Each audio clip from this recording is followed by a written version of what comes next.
Okay, guys, now that Mr. Khan has left, let's get started. So just a reminder, I'm Ms. Shakur. So I'm going to be chairing this panel today. And like Sir said, we have some students from Queen Mary. It's a nice mix of students from Queen Mary University, and we also have some of our alumni come in. It's a very special edition because they've come in all the way just to talk to you. So have a think throughout the entire talk. I'll be asking them loads of questions, but what I want you to do is think about questions you want to ask them. And we'll have a Q&A at the end of the session. We'll also take some Q&As from our West students who are online right now.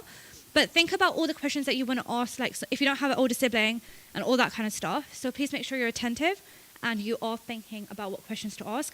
And I'll also remember what your faces are, so when you apply for work experiences and stuff like that, I know who to give it to. So if you guys can join me. So Safa, Mary Faith, our Queen Mary students, and Ekem.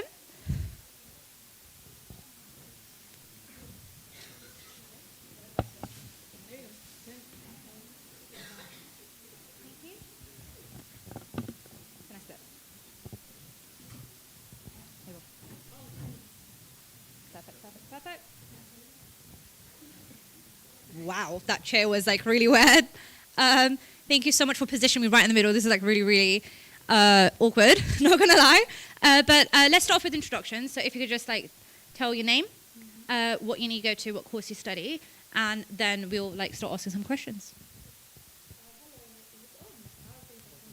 Oh, maybe there's. Thanks. Hello. It's working. Hi guys, my name's Safa. I'm also a Future Leader alumni, so I was in the 2020 cohort. I'm studying social anthropology and I go to SOAS, which is the School of Oriental and African Studies in London. Hello, I'm Ekem. I was on the Future Leaders programme in 2019. I go to Royal Holloway, University of London, and I'm studying politics, philosophy and economics. Hello, my name is Mary Faith and I'm also an alumni. I go to Queen Mary now and I'm a first year. I study economics, statistics and maths.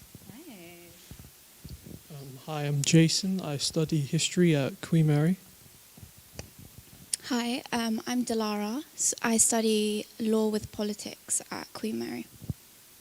Hi, I'm Mahira. I study English literature at Queen Mary. When we gave you the session feedback form on when you did the Google form, one of the main questions we asked you guys was what subjects you're interested in, what your career aspirations are, and what it is that you want to do in the future. And as you can see, the students that we have selected and the mentors that we do have on the panel today are the main majority subjects that you guys chose in the Google form, and that's the reason why we do those Google forms with you, so that we can see where it is that you actually want, and we can give you things according to that. So in regards to subjects and stuff like that, so I think I'll just start off with a little intro in regards to like myself in that sense. So I would say stupidly, I have like 3 degrees. The reason why I say that is that I feel I could have been smart in the choices that I made. I don't regret having 3 degrees. It's the fact that I'm paying for the 3 degrees is the bit that I'm like, okay, I could have thought this through. So I did an undergrad in business management, and one thing that I tend to use quite a lot is that I'm the first child or person in both my maternal side and paternal side who's actually gone to university in the immediate family. I do have 2 older brothers, but they didn't go to university. One of them started their own business, the second did an apprenticeship. So in that sense, I guess the pressure was on me to go to university.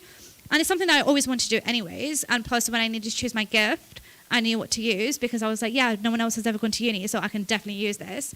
But the thing is that also meant that I didn't have anyone to ask questions to. I didn't know how to put in an application for student finance, the information that I needed, what course to choose, the exam breakdown, the course breakdown, and all of that stuff. So I guess it was really difficult. And even after I graduated, I didn't know what to do. So that's why I jumped straight into my master's. And now when I reflect on it, I'm like, I could have gotten my employer to pay for it. Why am I paying for it now? So every month when I see my payslip, I have 3 deductions on my payslip, which say student loan 1, student loan 2, student loan 3. And I hate it because like I'd rather that money be in my account so I can buy stuff or save. But yeah, so that's the main thing that I feel like these are the kind of tips and advices that you can think of. So when I became a teacher, one of the first things that I say to my students is like you're looking at the courses, but have you looked at the breakdown of like the weighting of the exam versus coursework? And that's something students don't check. They never look at the breakdown for the coursework and the exams. And I guess these are the type of conversations that we don't tend to have, and that's the purpose of today. So my question to you is, how did you choose the course that you chose, and what was your reasoning behind choosing Queen Mary, and how did you come to that decision? I think I've always heard about Queen Mary being like a Russell Group uni, and I think the main selling point for me was the fact that it's a campus-based university in London. So a lot of the unis you get in London, they don't have a main campus, they just have buildings dotted around in certain areas. And the fact that everything was so like localized and like all your buildings are in the same area was like a major selling point. And I think I chose the English literature degree because, as you were saying, the course is 100% assignments, there's no exams.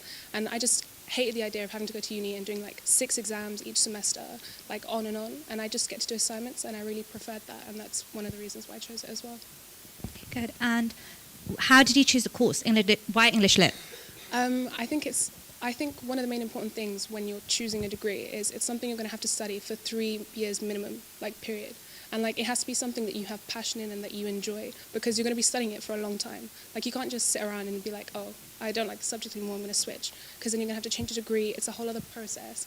And then student finance on top of that. So I knew I have a passion for English literature and I actually enjoy it. So I'd have the energy and the motivation to actually be engaged in my studies. Thank you. Do you want to just pass the microphone? Yeah. So the same question for you. Yeah, sure.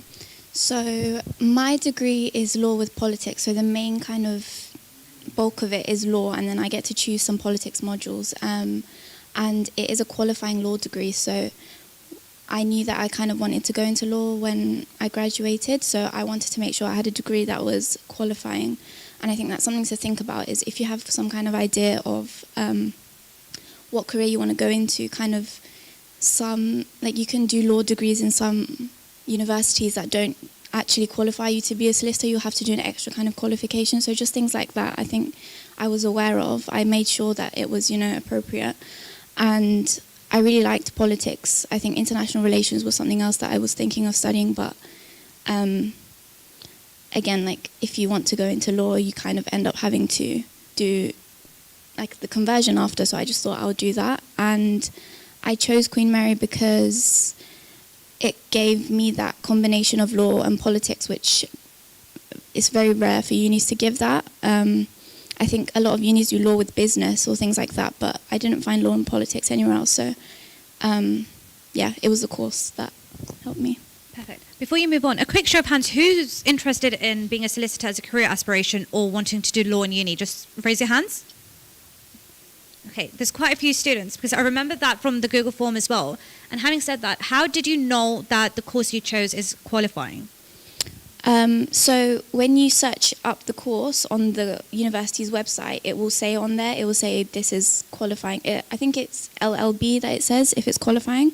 And you can just check on the website. But I don't know how I knew to check for that, but it's just something to keep in mind that some people might not think of when choosing a law degree. So is something I think I would emphasize. Yeah, I think that's really important to discuss, because there are so many different, like you said, different varieties that you can choose from and different combinations, and it's really important that you know which qualification is the one that you want to go for, because you don't want to do an extra year because it's time and it's money and all of that. So that's a really interesting point. Thank you. Well, I chose Queen Mary because it was a Russell Group and fairly local to me, so I didn't have to pay for accommodation, so I could travel from home. So that's a good thing to think about when you're applying. And I picked history. It was actually my second choice. I wanted to do law straight up, but I didn't make the grade requirements. So I had to do a degree and then do transfer course afterwards.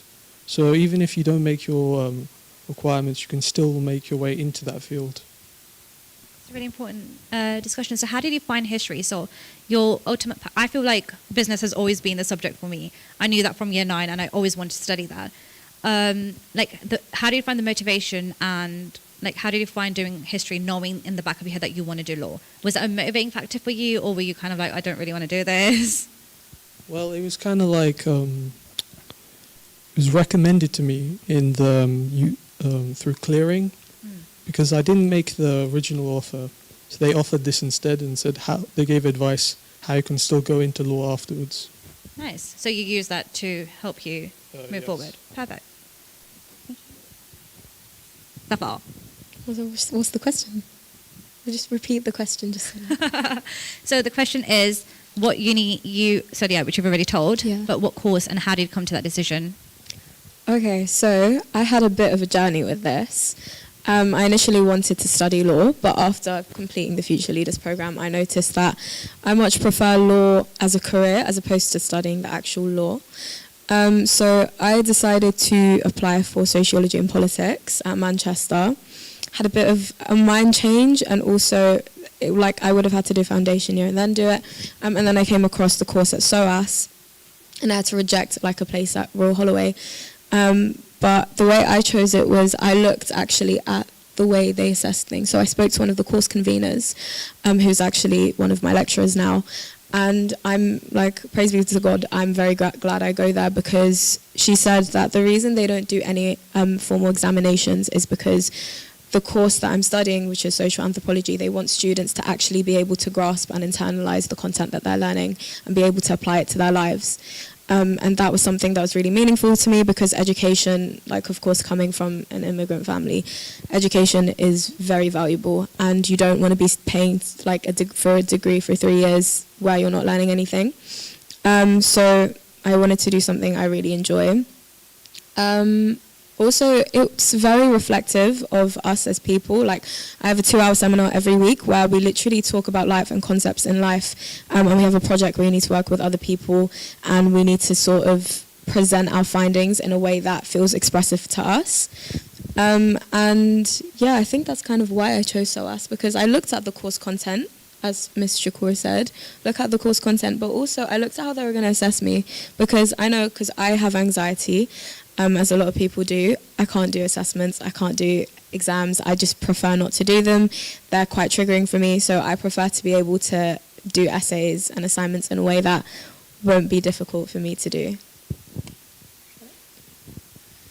Okay, so the thing with politics, philosophy and economics is that it is a very limited degree, so only a select few number of universities offer it, and most of the universities that do offer it are Russell Group universities.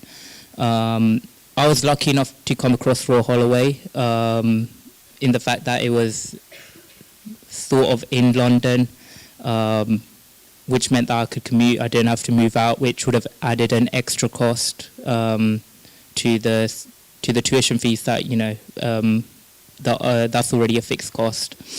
I think what the passion behind studying the degree was largely due to a combination of politics and economics. So I was always interested in politics. I think politics was my first interest. I think my first memory of politics was largely when my first memory of politics was when I was aged 10. So politics has played, politics was a very key part, and it's something that I wanted to study further. And then I think as I went through the education system, I think economics also became important. And then, I came across politics, philosophy and economics, and I think the way I confirmed it was when I just looked at what the course specification was, and I kind of realized how these three subjects actually interlink one another. Okay, so for me, I wanted to do medicine first, but then I decided that I actually preferred the maths part of my course and in A-levels compared to the science part. So I decided to choose a more maths-based course for university. Sorry. Okay, so Queen Mary seems to be the only university that actually does a weird combination of courses. So for me, it was maths, statistics, and economics. And I couldn't find that anywhere else. And I also wanted a university that's really close to me. So now I just commute to university rather than staying on campus. So that was my reason for choosing economics in my course. I like the way Queen Mary has a reputation of having weird combinations. I was actually showing Queen Mary's website to my students this morning, because he was like, yeah, I know I want to do business, I know what the entry requirements are, and I was like, yeah, type in business and you will see like 6 pages worth of like courses that you can choose from and combinations that you can choose from. So sorry for like all the shuffling, but I do need to introduce our next person who made a late entry, but the queen is never late, I guess. But we have Jaina here, who is going to talk to us about apprenticeships and being an apprentice, if you don't mind. Thank you. Do you mind if I take the mic? Here you go. Thank you. So Jaina, if you could introduce yourself really quickly. Sorry, I know I just threw you on the spot and you just got in. But like your name, the course you study, why you chose the course you study, and why you chose, it's Leonardo's, right? Yeah. Yeah, why you chose Leonardo's. So first of all, I'm so sorry I'm late. I just got back from work and I got home and I was like, oh my God, I need to go. But I'm here now, so I guess that's what matters. I'm Jaina and I'm a second year degree apprentice. I work for a company called Leonardo and they're an aerospace defence and security company. So a bit more background about them. If you've ever seen BBC Planet, we make the cameras that are used on there. So pretty cool. We also do other really cool stuff, but I can't really tell you. But I do a project management degree apprenticeship and my university course is project management. I'm, as of Friday, officially an award-winning apprentice, so that's really cool.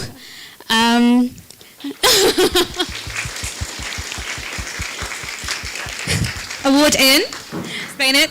So last Friday, I attended the Multicultural Apprenticeship Awards, and I was nominated by my company, and then I was shortlisted, and then shortlisted as a finalist. And then on Friday, they announced that I was awarded highly commended for my contributions at work, and that's being part of the ethnicity network, being part of the Equalise network, supporting schools, going to schools, speaking to school students, mentoring aspiring apprentices.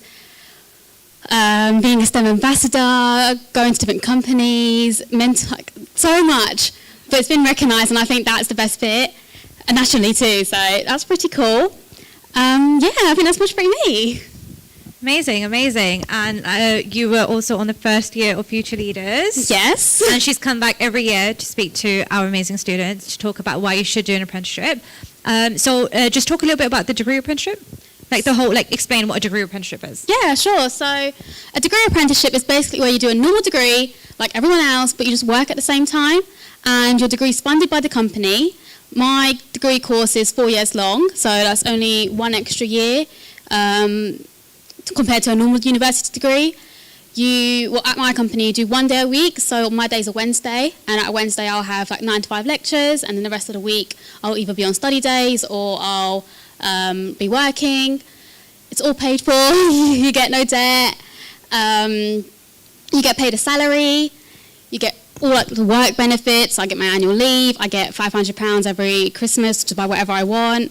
I get Experience. Yeah, I get work experience. I get to deal with really cool projects. So one of my projects I worked on, I was given the responsibility of dealing with the customers, and through the relationship I built with them, through the evidence and work I did for them, I brought in £10 million extra into the company. So you do get a lot of responsibility, but your managers don't give you anything they don't think you're capable of.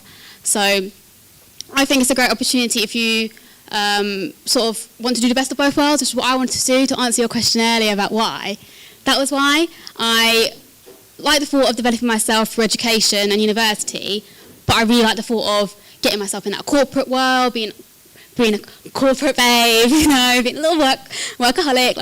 I really wanted to put myself out there and start working, and project management was what I naturally fell into at school as being part of head student and organising prom, yearbooks and leavers hoodies. I just felt it was the right thing for me, so happy to discuss more with other people if you have any questions, but yeah, that's me. Thank you so much.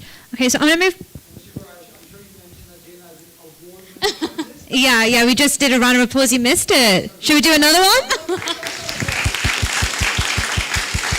Thank you. Every time I open it, I'm just blown away by all that she's doing. It's absolutely amazing. How proud we are that you are a Future Leaders alumni. Thank you so much. Can you tell everyone what the award is about? Yes. No, and she was also telling everything that she does and why she deserved the award as well, so it was really good. Why is it that you have such a comfortable chair and all the other It's actually it's not that cozy actually, but yeah, it's right in the middle, so it's a bit much. Yeah. So just moving on to Safa. So earlier on you were talking about Freshers Week and how you found like being in the first few weeks of university and how that feels. So why don't you tell us about that? All right, so this is louder than the other one. If it isn't evident enough, I am a Muslim and I'm a hijabi, so I'm not someone who goes out clubbing or drinks or does anything like that, and I'm very proud of that. And I was actually speaking to Mr. Kaur and Mr. Khan earlier about the experience of moving out. So I'm from East London, but I moved out to King's Cross, and I'm closer to my uni, so I've moved out doing that whole uni life thing. But one thing I've learned is a lot of people, like before going into uni, you'll have a lot of advice from a lot of different people. People are going to tell you that you might have to move out of your comfort zone, that there's going to be a lot going on at uni that you may not be used to, that's going to be out of your norm, but you're still going to have to adapt to. And I think when I first kind of had my experience, when I had my we had 2 weeks of freshers because our uni started a week later, I learned that the people you will initially maybe meet, obviously you get to know them over time, they're not always necessarily the people you will spend most of your time with. And it's also really important to surround yourself with people who sort of reflect your values. So I do have friends that go out clubbing, I know people who drink, do all of that, but for me, it's important to also surround myself with people who share the same values as me. So I have friends who don't do that. I spend time with people who sort of take a step back from that. And it's really important, especially in university, and I cannot emphasize this enough, that you stay true to who you are. And yes, it's a cliche, it can be a bit cheesy, but you are in essentially an environment, whether you choose to live at home, whether you choose to move out, a lot of my friends have still stayed at home, a lot of them have moved out, you will be pushed outside of your comfort zone. Whether you like it or not, it's going to be very different. And change can be very scary because I was away from my family, maybe not too far, an hour isn't that bad, but I was still away from my family, away from my comfort zone and people that I'm used to seeing. So for me, essentially, Freshers was I went to an event for a bunch of Desi South Asian people. Within 20 minutes, I hated it. It's okay to allow yourself to have new experiences and experience things that you may not have thought you wanted to do.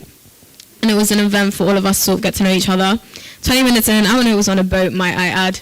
Absolutely hated it. Wanted to get off within 20 minutes.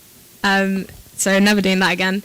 But then I also had an experience where it was 3 o'clock in the morning and me and my friends were racing each other outside of King's Cross Station. So that entire contrast of, yeah, I had a really terrible experience at one thing, but then I also got to be in another friend's kitchen and we were just talking about life until about 5 o'clock in the morning. So it's important to push yourself. It's important to put yourself in experiences where you may be deathly terrified of because it can be very scary. But during those moments, please keep people close by.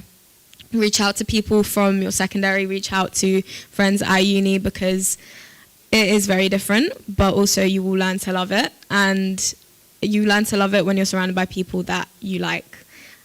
So yeah, it was definitely an experience. I'm still in early days, so I'm still learning as I go on. I feel like I've learned a lot more in the last 2 months about myself as a person, because of course you learn a lot. I ended up in A&E in like one of the first weeks of uni, and then I sort of figured out how to navigate through that because something called adulting happens apparently when you move out, which I didn't know was going to happen. But yeah, just make sure that you are surrounded by people you care about and that you spend time with yourself and you get to know yourself as a person alongside all of this change. Thank you so much for sharing that. I think that was one of the main reasons why I wanted to ask that question, was because of the way you spoke about inclusion. It's like being friends with people that aren't necessarily like you, but then also being comfortable with like setting your own boundaries and saying, okay, look, I'm comfortable doing this, I don't really want to do that. But then also having a balance of actually stretching and challenging yourself. So one question I did have is like, I think that obviously the majority of the people that are on the stage are actually ambassadors, alumni, and mentors. Like these are the 3 titles that you guys carry with yourselves. So like maybe think about like one tip that you would want to give to the students in the room today about like something that you wish someone had told you when you were going through the entire process, and that piece of advice is what you're going to be passing on. So I'll give you a few minutes to think about that. But in the meantime, I do have like a wide question that one of you can take and wanted to take. It's about open days. I don't know how you guys feel about that. So a lot of schools, and I think a few of you are doing that right now with your schools as well for sixth form open day, like you choose to be ambassadors on the day and you're encouraging year 11 students to come into the sixth form and do the subjects that you're studying and stuff like that. And I think we have ours in a few weeks' time.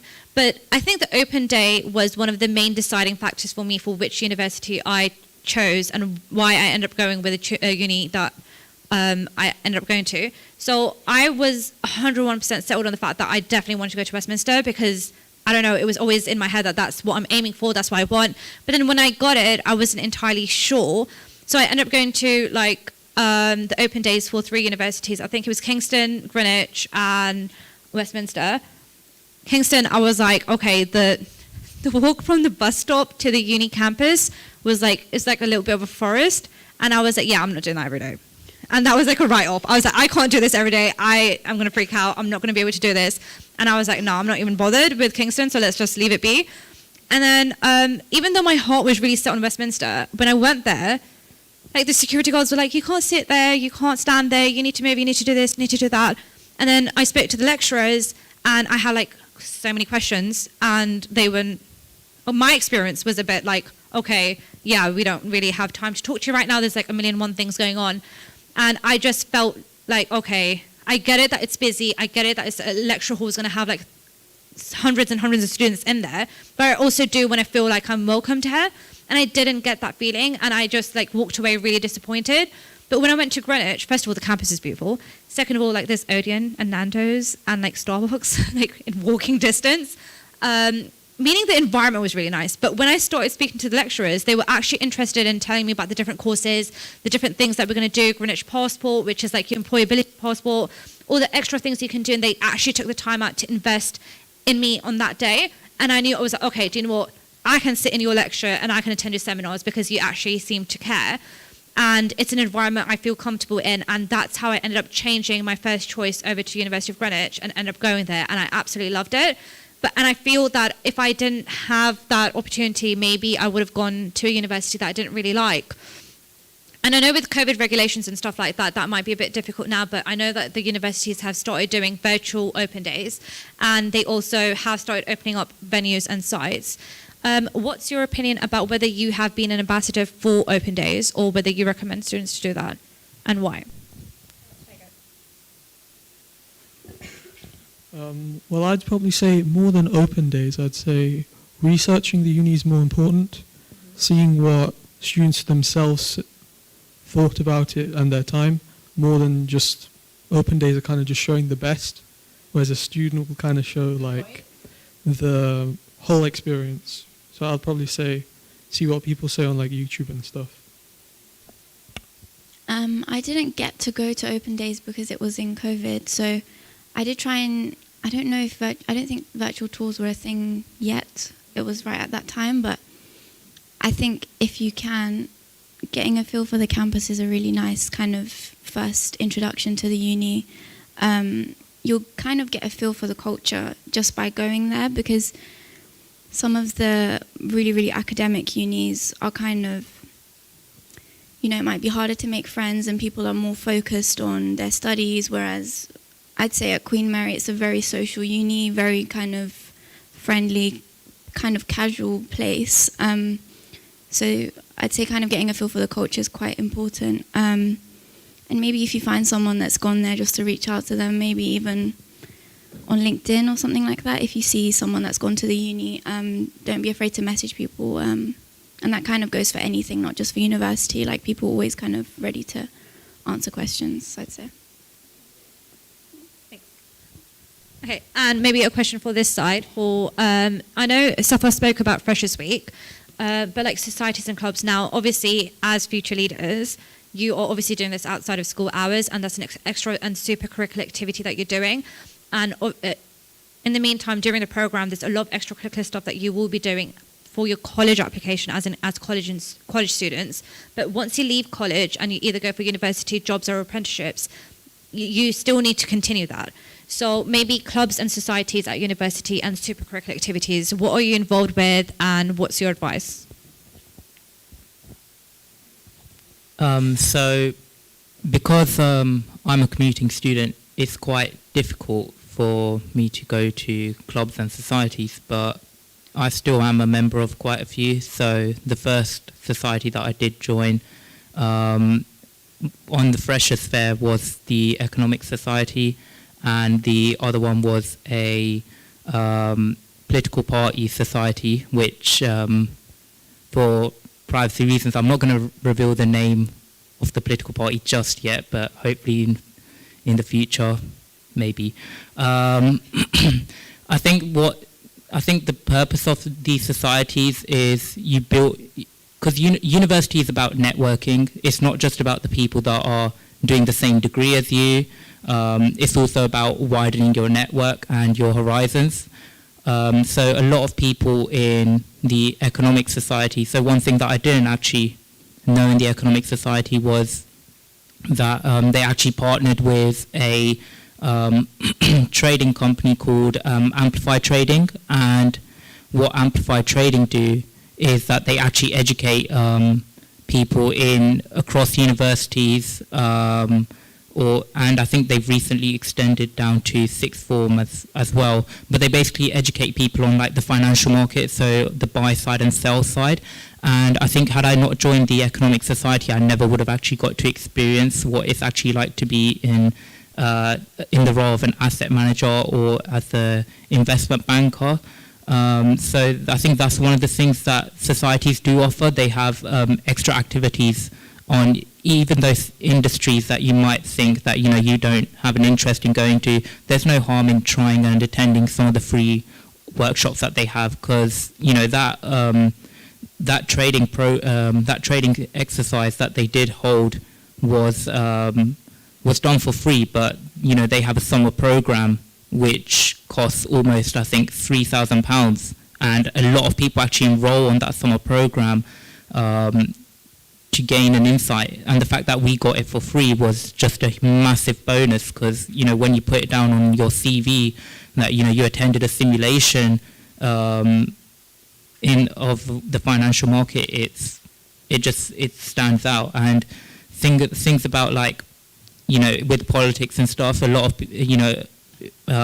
who's interested in politics, if I see a show of hands, considering to study in university as well. Right, so the thing about politics is, don't worry, you're not alone, there's a few people. The thing with the politics is it's quite a massive scope, and you being the individual that wants to say, one person saying, oh, I want to do this, or I want to implement this policy. If you don't have a backing or you don't have the right network, it's not going to go far. But if that's why joining societies in your universities that are politics related can help you actually build up the connections. So some of the people that I'm connected with in that society have connections to party headquarters. Some of them are directly connected to members of parliament, councillors, association chairmen. So it's connection-wise, it's a massive network, and that kind of helps when when you're dealing with issues that young people face, or any personal issues that you might face, or any injustices, or any suggestions that you have. It's just so much easier when you've got the right connections and you know where to start the conversation from, and it pretty much makes a difference. So, Jane, I have a question for you. But before I ask you that question, so think about, so you're really, like Mr. Khan said, you're really active on LinkedIn, and all the list of achievements that you've achieved, like how do you balance it with your job and uni? Because I know for a fact when my brother was doing an apprenticeship, like first of all, he had a really thick book, and he's not someone who can independently study. Let's establish that. He's not here, so it's fine to say. But he really struggled with it because like he was dealing with the whole work element, working for the first time in a professional environment, getting used to all of that. But then the workload of work was really, really high. And then he always found it really difficult to study alongside that. But you're doing like quite a lot already on the side. So how do you balance all of that? What's your advice? And maybe talk a little bit about your LinkedIn journey, because you're acing it, first of all. And like, we have a lot to learn from that. I like see the notifications on my phone. It freaks me out. I just move away. I'm like, I can't deal with this right now. I'll do it afterwards. But yeah, so I want to hear a lot about that. But Jason was just mentioning about like research and stuff like that in regards to your courses, whether it's exams, whether it's coursework. One more element I did just want to drop in, that you're obviously going to start looking at your UCAS applications very, very soon, and we will do a session in personal statements. But one thing that just came to my mind was about the student finance. Do your research into the university's websites that you're looking at. Once you've chosen your top 5 universities, do a deep dive of their actual website. What is it that they offer? There will be 1,000,001 things that you'll find that will be a part of, like whether it's societies, whether it's clubs, or whether it's bursaries. I bring up bursaries because a lot of students run away from the word bursaries, and I never get why. So it's not just based on low income, but there's 1,000,000 other bursaries. So it will be a scholar or someone who has made it, like an entrepreneur who's really, really successful, and they will like give a pot of money to these universities. So if it's a subject that's quite unique and doesn't have many students in it, they want to convince students and motivate students to apply for it, they will give you a discount on your tuition. Or if it's high grades, or whether it's like, there's so many different types of bursaries. Honestly, do your research into it and apply for it. That was something that I did actually apply for in Greenwich, and it was the only one university that actually did it. And I think that also helped me with my decision, actually, because they knocked off £2,500 per year of me doing my undergraduate studying at Greenwich based on high grades, because I left college with 5 A-levels. That's not something I knew. But it was the fact that I was doing extra A-levels. One of them is Urdu, which doesn't really count, but I already knew how to read and write it, so I was like, I might as well get a GCSE and A-level out of it. And it really played in my favor, because it was the 5th A-level, and they really liked that. And honestly speaking, I feel like if it was like £9,000 times 3, like I feel like I would definitely be dying right now, because like the debt figure would have been really, really high. So do your research into bursaries. Do your research into the uni and see what they offer you, and take what you get. Because honestly, it will make a huge difference once you actually start working and start paying it back, because it is a tiny bit painful when it gets to that stage. Over to Jana. So I started my apprenticeship last year, September, and I think at the beginning it was a big shock. So despite me doing my A-levels, getting 4 stars and working all the time at school, it wasn't the same as going to school. You know, I didn't get free periods. I was constantly working during the day. When I get home, I was so tired.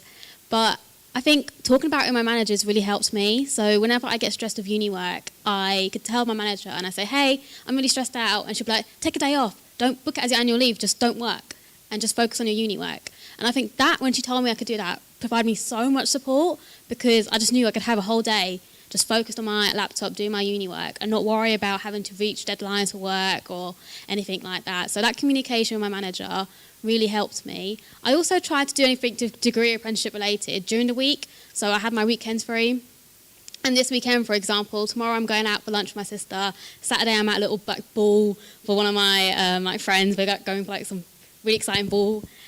And on Sunday I'm thinking watching Black Panther. So I've got my free weekends to do whatever I want. And then Monday I'm at work, and then a week I'm sort of in Liverpool. So I think sort of scheduling yourself and organising your time really helps. So I know what I'm doing in advance before I could be like, oh yeah, I'm free this day. Like it is time consuming to actually organise yourself, but it does take a lot of pressure off you as well. I think that's really good. I think it's a consistent theme across what everyone has said so far, is having like a day out for yourself, or even an evening, whichever it is, that you do need to focus on yourself and your well-being. And I think that's definitely something that I can agree to, because I think I struggled really badly in my first year of work. And I remember my mentor saying to me that you're going home one day, pick a day in the week, a random day. And I was like, okay. And then he was like, when you go home from work, you are not allowed to do anything for work. No, like, I don't care like what happens in the world, like just don't think about it. And I found it really silly in the beginning, because I was like, don't make me do this. Like, I'd rather be organized. I'm just trying to be organized. And he was like, no. And that's one thing that I've tried to like take with me throughout the years that I've done. And it doesn't sound like a lot, but honestly, like I didn't know how to switch off. And it's really important for you to actually switch off. But I think we've spoken a lot at you. So it's Q&A time. So Miss Dillon, do you mind helping us with the mics? Thank you so much. Okay, so a mic will come around. Put your hand up if you have a question, whether it's about degrees, whether it's about Queen Mary, whether it's about courses, whether it's apprenticeships, whatever it is, it's your chance to ask the questions. Kai, do we have any questions coming through on YouTube?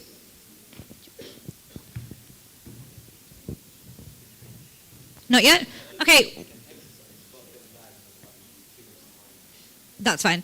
Okay, so if the West students can hear us, if you have any questions for us, drop it in the comment box below and we will pick up on it on our end. Thank you. Okay, hands up. Okay. Next. Hi, is the degree that you earn from a degree apprenticeship equivalent to that of a uni degree? Sorry. It's exactly the same. There's literally no difference. The only difference is that mine's a 4-year course and I do it 1 day a week rather than like a 3-year more sort of compact course. But there's no difference. I'm with Coventry University because that's the one my company put me with. There's other degree apprenticeships. JP Morgan is with Queen Mary's, actually. I know PwC, I think, is with Ashton University. I'm trying to think off the top of my head, but there's so many, and they're all actual like university degrees. There's no difference, or bachelor's of science, or bachelor's of management, or engineering, whatever you decide to do. But there's no difference at all.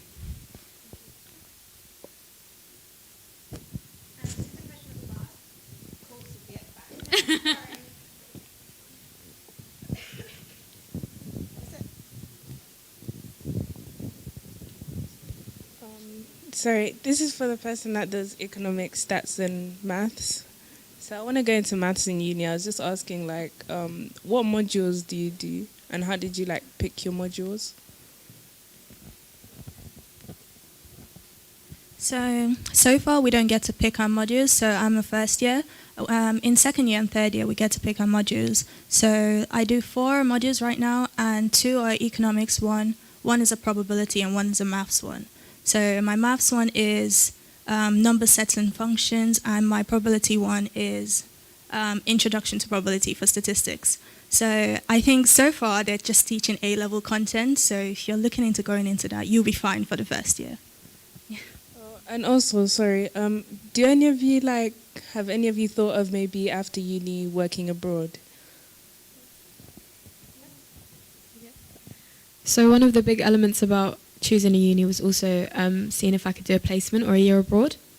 Do you mean we're doing a year abroad after uni or during uni? Both. Both. Okay, so during uni, I know different unis have different things. I got to speak to them, and they said I could take a year out, and I could do a professional year or a placement year with a company. I'd have to do everything externally. That's why we really tell students, go on LinkedIn, network, meet people, ask professionals questions, because people love answering questions about themselves. So I'm going to try and do that. I've been looking at some law firms, and I've been looking at some paralegal work where I can just essentially just do some research. But I was also just looking at, I was looking at some UN work because one of my friends is actually doing a year abroad, and they were thinking about doing some stuff in the UN. So me and some friends were also looking at that. But yeah, if you're looking at unis, definitely see if they can do a placement year or a paid internship.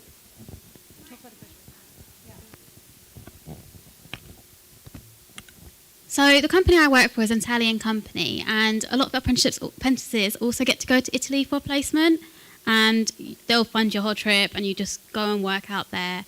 I know one of my friends as well, he's with Goldman Sachs, and he went to New York as part of his first year, just working in Goldman Sachs in New York. So I think regardless of the opportunities you choose, there is that ability to travel the world and experience so much more than sort of home.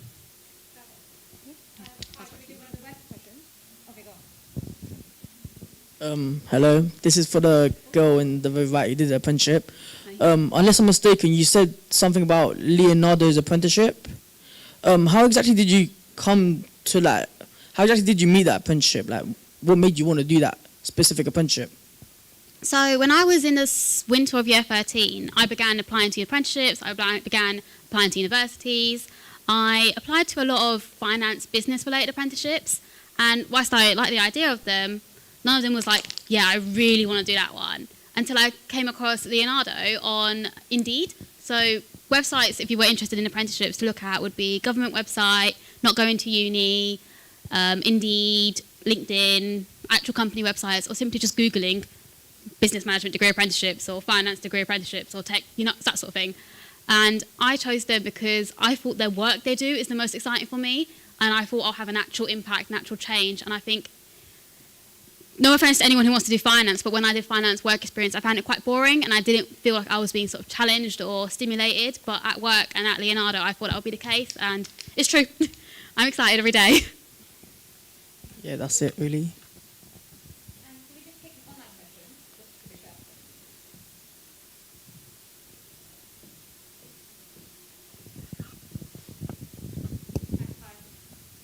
Mary Sugar asks, how do you reach out to people and what do you say to them?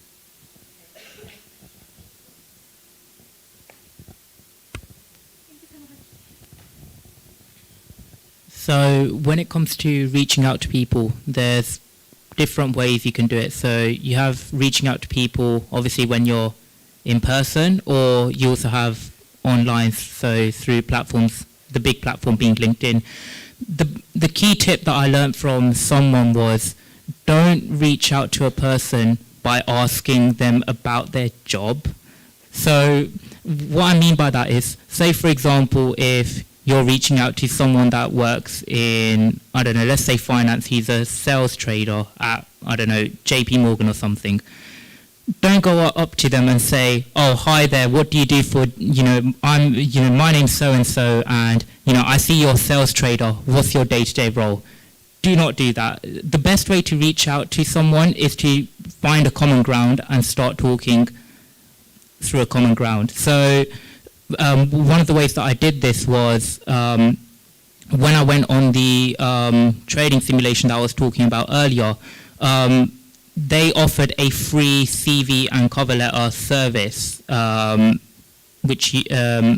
in which you could send a copy of your CV and cover letter, and they would actually review it and give you feedback. Now, the person that was in charge of that actually he worked for the company, but he was based in Dubai. And so the way I reached out to him wasn't, oh, hi there, my name's so-and-so, I'm interested in the service that you offer, can I send you my CV and cover letter? Instead, what I did was I actually went through a route of saying, hi, how are you? How's the weather looking in Dubai? It's raining in the UK, or, just finding common ground. Another thing that was, he was Turkish and he supported Fenerbahce, so, football, another common ground. So the best way to do it is whenever you look at someone's LinkedIn profile, have a look at their extracurricular activities, have a look at what activities or societies they were part of when they were in uni, and see if you have any common similarities. The best way is, the best gem I think you'll find is when you connect with someone that went to the same university as you, because, and even better if someone that's done a similar degree to you, because then you've just got the academic route to go and go through and talk. So that is very true, finding common ground, but also don't be afraid, especially with future leaders. You've literally been given an opportunity to listen to professionals every week or people in the industry. Don't be afraid to message them on LinkedIn and just say, hey, my name is whatever. I'm part of the Future Leaders program. I actually did this, I remember, after one of our sessions, because the judge gave someone work experience on our program. And I remember that day was the day Mr. Khan was like, you all should be on LinkedIn if you're not already, and you need to be active. So from that day on, I kind of tried to be active on LinkedIn, but message people who are a part of the program. Because whether you keep in contact with them over a long period of time, at least you have reached out to them. It's fine to also ask about career experience and not always, don't reach out and be like, can I please have a job? That you're not gonna get that job. But reach out and ask them specific questions. You can ask about their day to day, but if you're speaking to a solicitor and you're interested in corporate law, you can ask about something in the corporate sector. You can ask about how COVID impacted the way they work day to day. You can ask about something that's law specific. Again, find that common ground, but also make it specific to you and help. Ask a question that will help you kind of understand what they're about. Also, do you want me to mention the bursaries? In a bit. Okay. Thanks. Yeah. Different perspective. So, as mentioned, I'm really active on LinkedIn, and I sort of started my LinkedIn journey like last year, sort of New Year's, and I was like, oh, let me reflect on my past year. And since then, I'm slowly but building my LinkedIn, and I get a lot of questions about from aspiring apprentices.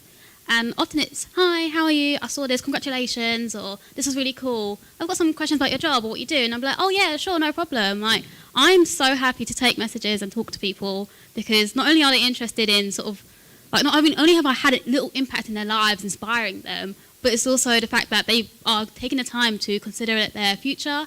And as much as they want to invest in theirs, I want to invest in it too. So I've had so many calls with people sort of off the back of them messaging me on LinkedIn and helping them secure apprenticeships and sort of like really unofficially mentoring them in a way. But I think having that confidence to message someone is huge, and you never know what that one message could get you or what that opportunity could come from that message. Okay, so I'm also going to add something onto that. But based on like the whole, I think the teacher side of me is coming out just a tiny bit. Like, make sure your email addresses are like professional. Yeah, so many people are laughing. Like, think about the email addresses that you have right now. Your handle needs to be professional, okay? And then when you're doing your LinkedIn like profile as well, also like doing a nice clean sweep of your social media and what you're like interacting with and what you're posting and that kind of stuff. So as you are stepping into like your whole professional world, it's like you, obviously I'm not saying that anyone's going to be writing racist stuff, but like I do have moments where, like, I have a brother who's like 10 years younger than me, and he shows me something and he's like, oh my god, this is so funny, do you want to see a dark humor joke? And I'm like, get out of my face now, because no, I don't want to see it. Second of all, come on, that's completely unprofessional, and you shouldn't be sharing stuff like that. And you can think about like what happens in the political environment and what kind of memes I'm talking about, but like being careful about posting stuff like that, because when you are connecting with people and you're applying for that job, they will do a whole deep dive into your accounts and see your online presence, and people have been fired over it. You will be challenged over it, and it's not something that you want to portray. But on the positive side, when you are setting up your LinkedIn profile, like, have a nice picture on there, write down your description, write a nice introduction. I know a few of you have already signed up for the Barclays opportunity, and I know that the mentors on the Barclays program have given you an opportunity to send in your CV, and they'll be doing a CV workshop with you as well. But connect with those mentors. They're spending, they want to be there, they want to talk to you, so make use of it. And the same thing for those who have applied for the Salesforce mentoring program yesterday. The same thing, you'll be given an hour with a professional mentor. Ask them the questions you want to ask them, but we will be sending out like a draft email that you can use with it, and that ties in with both Ekem, Safa's and Jana's point, is like a little intro about yourself. Hi, this is who I am, this is what I'm interested in, this is what I want to achieve, and this is why I want to hear from you. So you could use that template to use to like reach out to people on LinkedIn, and that's completely fine. And that's another way you could do it. Just conscious of the fact that we want to break up for a break in a bit, but Safa is going to talk about bursaries just a tiny bit more in a bit, but I do want to take more questions from the crowd. Yeah. Perfect. Thank you, Kai. I wanted to ask, less so on specifically a degree itself, but what specifically do universities look for, and is, let's say, doing 4 A-levels or, doing a lot more outside of school more beneficial than, doing less, or perhaps doing, different things not linked to specifically what you want to do? Do those things kind of... Sorry, I'm a bit all over the place. No, you're not. It's a really good question, and it's actually really good for our Queen Mary undergraduate mentors in that sense. They can talk about it, because when you are paired up with your undergraduate mentor, you will be doing a lot of work with them on the personal statement. And before I pass it over, is having a balance of both things. They want to see good grades, but they also want to see who you are as a person outside of like academia, and what you do, like what professional you'll be, what human being you'd be, and how you can make yourself stand outside of the crowd. And being on the Future of Leaders program already does that for you. But who wants to take it? I think it's not a requirement, but having extracurriculars and clubs and societies and things that you do really enriches your applications. So have the required grades that you need. So like, let's say it's like A, B, B, have that, but then on the outside have things that relate to the course that you want to do. So like let's say you want to do finance, say you did like a 2-week placement at Barclays, or did work experience somewhere, or you're in a finance society or something like that, because it makes you look more interested in your course and really focused and determined to what you want to do. And again, it's not a requirement, but it makes you stand out, because like again, it's basically a competition. You're trying to say why you should choose me over this other person, and having those little things will always be bonuses. Okay, what about for like That's all right.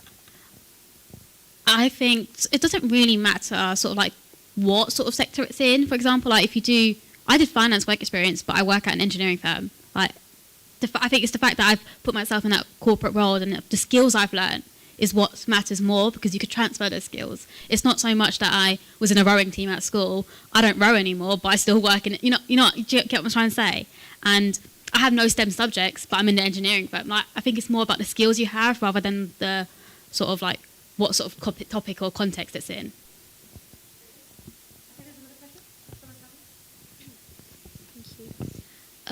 I was wondering what you're studying in your history course. Well, for history, you can choose. They give you a choice of modules in the second year. First, for the first semester, they have everyone do the same 3 modules, and then for the second semester, you can pick yours. What do you choose? I can't remember for the first year, but I kind of picked like just randomly, but I really advise against doing that. Like, actually read them and like see what they're about, because you might end up doing something you don't like. Is that what happened to you? First year worked out well, but like now it's not working out well. So. Is that what you chose? One of them I don't like that much. But it's fine, you learn, right? I remember doing SPSS, like it's a statistical software in like my master's. That was the one module I absolutely hated, and it's not something that I chose, but you kind of have to stick through it, so it's completely fine. Any more questions? Loads more questions. Thank you, miss.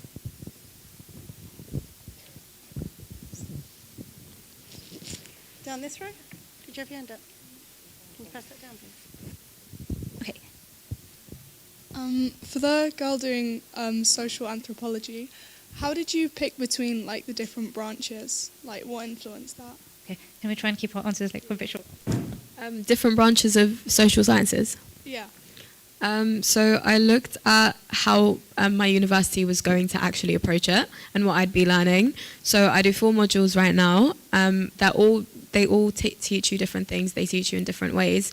So I'd suggest, coming from someone who was initially going to do sociology and politics and then like do IR and then end up doing anthropology, make sure you do your due diligence and you do your research on the different unis, because a lot of them might be like, we're going to talk about social inequalities, but again, that can come under so many different disciplines. So just make sure you do your research for the different unis and you know what they're all going to be focusing on. Thank you. Talking about research. Talking about research, bursaries. Yeah. So we've been talking a bit about bursaries. You're all in year 12, so apply for as many work experiences as you can, as many as you want to do.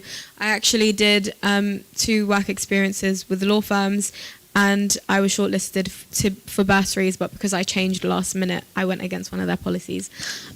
So I'd suggest, if you're interested in law, there is a firm called Evershed Sutherland. I did a work experience with them, and they do a bursary where they give you 15 grand.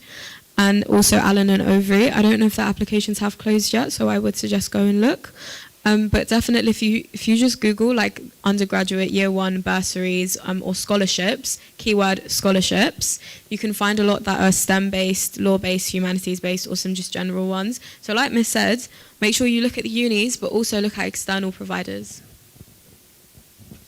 Okay, I'm going to have to pause here because it's 10:15 and you ain't going to get your break then. So what we do is we start walking out, but whoever has a question can stay back and ask the questions that you need to. But I will cut that off in like 5 minutes because we can walk over and you can talk to them during a break as well. I still want you to get your food and stuff. So it will be row by row. Thank you so much for your questions. They were really amazing. Thank you. Yes, please. So Miss will be at the front. So if we can start with this side.